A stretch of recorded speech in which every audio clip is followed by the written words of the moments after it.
చునట్టు చేసి పరిమితమే లేని కృపతో నన్ను ఘనపరచావు.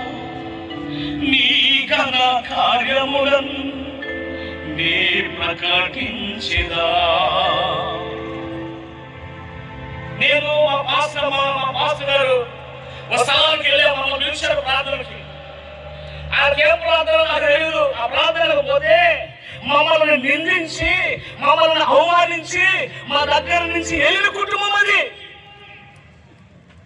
ఎందుకు వచ్చావు ఏందని నేను చూస్తే ఆ కుటుంబంలోనే ఒక యవనస్తుడు మాసియాన్ గాస్పెల్ మినిస్ట్రీస్ లో బైబిల్ స్టడీ చేశాడు. ఇప్పుడు వాడి తల మీద చేయబెట్టి ఏం చేయాలి? ఇప్పుడు సేవకులు అభిషేకించి సేవకు పంపించాలా. ఆ పనికి పిలిచారు మమ్మల్ని. ఆడకు పోయినా నా మనసు అది ఎంత ఆనందమో ఎంత సంతోషమో.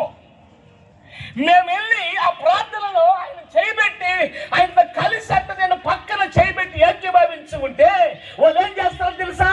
సంతోషిస్తున్నారు.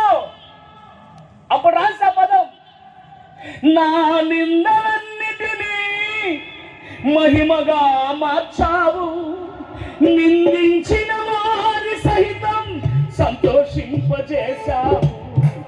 పరిమితమే లేని కృపతో నన్ను ఘనపరచావు. నీ ఘన కార్యములను నీ ప్రకటించెదా. అందుకో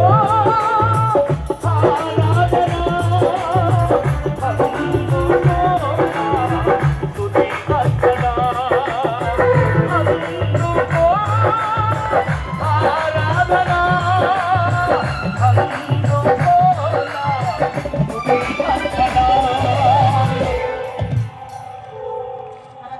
విడువను ఎడబాయనని యెహోషువతో చెప్పి నాతో ఇలా నడిచి నెరవేర్చుచున్నావే. ఆమేన్. అయినా మీకు నా బాధ అంతా చెప్పాలనుకున్నా నేను.